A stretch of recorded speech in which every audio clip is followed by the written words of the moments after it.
안녕하세요. 드라마 속 정신질환 콘텐츠 진행을 맡은 기획공부팀 이지윤, 정신건강의학과 전문의 김경민입니다. 지금부터 드라마 속 정신질환 장면을 보며 그 질환에 대한 증상, 치료 방법, 예후까지 알아보는 시간을 갖도록 하겠습니다.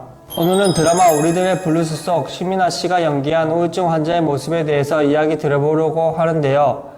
저는 이 드라마를 보면서 신민아 씨의 연기 장면이 진짜 우울증 환자인 것처럼 느껴질 정도로 인상 깊었습니다. 또 최근 우울증이란 질병이 현대인의 정서적 감기라고 불릴 정도로 많은 사람들이 겪고 있다고 합니다. 지금부터 신민아 씨의 연기를 보며 우울증에 대해서 말씀드려보도록 하겠습니다. 우울증이란 우울한 기분이나 흥미나 즐거움의 상실이 2주 이상 연속으로 거의 매일 하루 중 대부분의 시간 나타날 때 생각해 볼 수 있습니다. 단순히 우울한 기분뿐 아니라 체중이나 식욕의 변화, 불면이나 가수면 같은 수면 양상의 변화, 정신운동성 초조나 지연, 피로나 활력의 상실, 과도하거나 부적절한 죄책감, 사고력이나 집중력의 감소, 반복적인 죽음에 대한 생각이나 자살사고가 동반될 수 있으며 이러한 증상으로 인해 사회적, 직업적 혹은 다른 중요한 기능 영역에서 임상적으로 현저한 고통이나 손상이 초래될 때 우울증으로 진단될 수 있습니다. 우울증이 단순히 기분 저하나 식욕 감퇴만 있는 줄 알았는데 불면이나 죄책감 등 다양한 증상들이 있네요. 그렇다면 우울증을 발생시키는 원인에는 어떤 것들이 있을까요?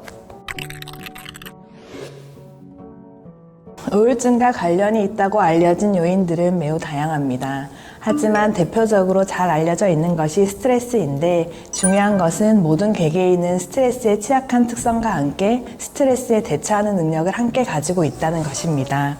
이 균형이 깨질 때 우울이나 불안 같은 정서적 어려움을 경험하게 됩니다. 사람에 따라 스트레스를 잘 받는 시기나 분야가 다르기 때문에 스스로가 취약한 점에 대해 잘 알고 있는 것이 중요합니다. 예를 들면 여성의 경우 임신 및 출산 시기는 우울증에 매우 취약한 시기입니다.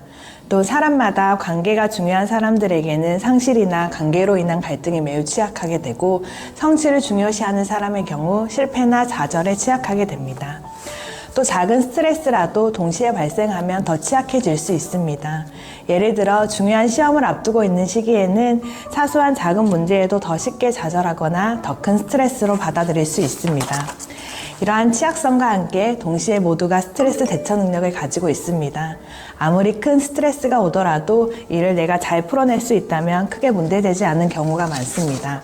하지만 여러 가지 이유로 이러한 스트레스 대처 능력이 미숙하거나 감당하기 어려운 스트레스에 지속적으로 노출되면 우리 몸은 균형이 무너지게 되면서 뇌를 비롯하여 우리 신체의 신경 생물학적인 변화가 유발되고 이로 인해 우울증이라는 질병이 나타나게 됩니다. 지금까지 우울증의 정의와 원인에 대해서 자세히 알아보았는데요. 우울증은 질병이 여러 증상이 나타나고 많은 스트레스 상황에 따라서 발현될 수 있다는 것을 알 수 있었습니다. 이제 드라마 속 정신질환 장면을 보며 우울증에 대해서 자세히 이야기 나눠보도록 하겠습니다. 드라마 속 신민아 씨 장면을 보면 아침에 일어나기가 굉장히 힘들어 보입니다. 그리고 몸의 행동도 느리게 움직이고 몸을 가누지 못하는 모습이 나타나는데요. 실제로 우울증이 발병하면 나타날 수 있는 모습인 피로나 활력을 상실하거나 무기력해지는 증상들을 신민아 씨께서 잘 표현하신 것 같습니다. 전문 선생님께서는 이 장면을 어떻게 보시나요? 그리고 이러한 무력감에서 빠져나오려면 어떻게 해야 좋은 걸까요? 신민아 씨처럼 우울증이 찾아오면 아무것도 하기 싫어지고 무기력해집니다. 그래서 생활 패턴도 불규칙해지고 하루 종일 침대에 누워있는 경우도 종종 있습니다. 이러한 생활을 지속할 경우 더 무기력해지고 우울하게 만듭니다. 이러한 생활에서 빠져나오려면 아무것도 하기 싫고 피로감을 느끼더라도 생활을 규칙적으로 유지하고 가벼운 산책이나 집안일 혹은 좋아하는 취미생활 같은 간단한 일이라도 꾸준히 하도록 노력하는 것이 우울증에서 빠져나오는 데 큰 도움이 됩니다. 그리고 가능하면 혼자 있지 않고 누군가와 함께 하는 것입니다. 가족, 친구, 지인 누가 됐든지 누군가와 연결되어 있다고 느낄 수 있도록 함께 하는 것이 좋습니다. 혼자라는 느낌은 사람을 더 우울하게 만들 수 있기 때문입니다. 하지만 증상이 아주 심하다면 반드시 정신의학과 전문의와 같은 전문가와의 상담이 필요합니다. 드라마 속 신민아 씨의 장면을 보면 우울증 증상으로 시야 감각이 떨어지는 증상이 나타나는 장면인데요. 신민아 씨가 극 중에서 씻고 나오려고 할 때 남편이 퇴근하고 아이를 데려온 모습인데요. 씻는 동안에 밤이 되어버린 장면을 연출하면서 시간 감각이 떨어진 신민아 씨의 증상을 잘 묘사한 장면인 것 같습니다. 전문 선생님께서 이 장면 어떻게 보시나요? 드라마 속 장면처럼 우울증 증상으로 우울증 환자들이 시야 감각이 떨어지는 증상이 흔히 있는 건가요? 아니면 드라마라서 각색된 표현인가요?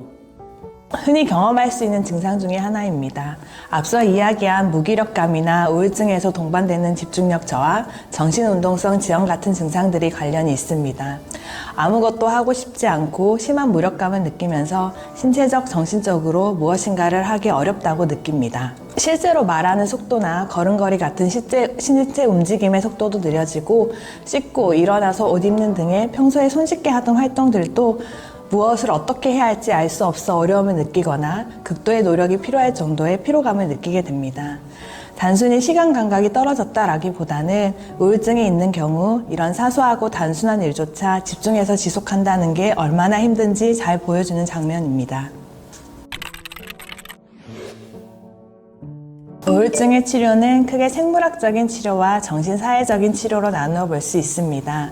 생물학적인 치료는 우울증이 신경생물학적인 변화가 영향을 미치기 때문에 이러한 변화에 직접적으로 작용하여 우울증을 개선시키는 치료법입니다. 생물학적인 치료의 대표적인 방법이 약물치료이며 그 외의 상황에 따라 전기나 전자기 등을 이용하여 뇌를 자극하는 형태의 치료로 효과를 보기도 합니다. 그리고 정신사회적 치료는 흔히 생각하는 상담과 같은 형태의 치료입니다. 우울증을 유발할 수 있는 어린 시절의 상처를 비롯하여 스트레스 대처 능력이나 왜곡된 인지 등에 개입하여 개인에게 집중하여 주로 상담을 통해 치료합니다. 이러한 상담 치료에도 다양한 치료적인 기법이 존재하며 개인 상담뿐 아니라 부부 치료나 가족 치료 혹은 사회적 기능 훈련과 같은 스트레스가 될 수 있는 환경적 요인에 개입하는 것도 효과적인 치료법 중 하나입니다. 각 개인의 상황과 특성에 따라 전문가와 상의 후 가장 적절한 치료법을 찾는 것이 중요합니다. 개인에 따라 한 가지 치료법이 적용되기도 하며 약물 치료와 상담 치료를 병행하는 것이 더 효과적인 경우도 있기 때문입니다. 우울증은 다양한 임상적 특성을 보이는 질환이며 개개인에 따라 경과에 많은 차이를 보일 수 있습니다. 통상적으로 우울증은 최소 2주 이상 우울한 기분이 지속되어야 한다고 정해야 합니다. 보통 우울증은 3에서 6개월 사이 회복되지만 완전히 회복되지 못하고 잔류 증상이 남는 경우도 많습니다. 6개월 이후 60%가량이 회복되며 5년이 지나도록 회복되지 못하는 경우도 10%가량 된다고 알려져 있습니다. 뿐만 아니라 우울증은 재발이 흔해 50%가량에서 한 번 이상 재발하며 1년 후 20%, 2년 안에 30%, 5년 안에 40%가 재발합니다. 특히 항우울제를 중단한 경우 6개월 안에 70%에서 재발한다고 알려져 있는 만큼 충분한 기간 꾸준히 치료받는 것이 중요합니다. 오늘은 드라마 우리들의 블루스 속 신민아 씨의 연기를 가지고 우울증에 대해서 이야기 나누어 보았는데요. 우울증의 힘든 점과 증상 장면이 잘 묘사되어 있어서 우울증에 대해 많은 정보를 제공할 수 있었던 것 같습니다. 우울증을 겪고 있거나 증상이 있으신 분들에게 많은 도움이 되길 바라며 저희는 다음 시간에 드라마 속 정신질환 선만편을 들고 찾아뵙도록 하겠습니다. 이 영상이 좋으셨다면 구독, 좋아요, 알림 설정 부탁드립니다. 다음에 또 또 만나요. 만나요.